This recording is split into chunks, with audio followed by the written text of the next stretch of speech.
আসসালামু আলাইকুম প্রিয় দর্শকবৃন্দ, স্বপ্নের দিগন্তের আজকে ৬৪তম পর্বে আপনাদের সবাইকে জানাই আন্তরিক শুভেচ্ছা ও সালাম। আজ আমরা আপনাদের শোনাবো এক ছোটবেলার গল্প, এক কথায় শৈশবের সোনালী স্মৃতি, যা এখনো চোখ বুজলে ভেসে ওঠে প্রাণ জুড়ানো কালী নদীর ছবির মতো। এই সেই কালী নদী, যার উপর সেতুটি ছিল আমাদের সাহস আর দুষ্টামির কেন্দ্রবিন্দু।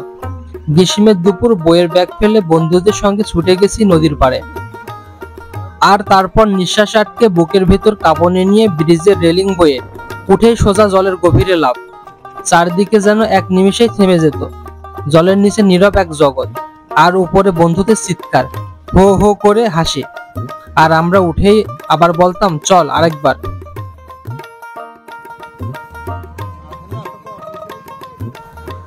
কালী নদী শুধু আমাদের শৈশবের খেলার মাঠ ছিল না, এটি ছিল গ্রামের প্রাণ। এখানকার মানুষের চাষবাস, মাছ ধরা, নৌকাবাইজ সবকিছুই এক নদীকে ঘিরেই। বর্ষায় যখন নদী বুক ফুলে ওঠে, তখন মনে হয় প্রকৃতি নিজ হাতে আঁকছে জল রঙের ছবি। আর শীতকালে এই নদীর পাড়ে বসে চা এবং সিঙ্গারা খাওয়ার মজাই আলাদা। আজ যখন ব্রিজের পাড়ে দাঁড়িয়ে দূরে তাকাই, দেখি কিছুই আর আগের মতো নাই। নদীর স্রোত কমেছে, খেলার সাথীরাও কেউ কেউ হারিয়ে গেছে সময়ের স্রোতে, কিন্তু মনটা এখনো লাফিয়ে পড়ে সেই শৈশবের জলে। বন্ধুরা, আপনাদের কি এমন কোন নদীর গল্প আছে? ছোটবেলায় এমন দুষ্টামি, এমন স্মৃতি? কমেন্টে জানাতে ভুলবেন না।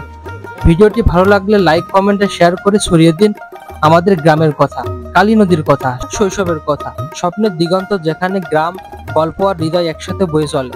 আল্লাহ হাফেজ, দেখা হবে পরের পর্বে।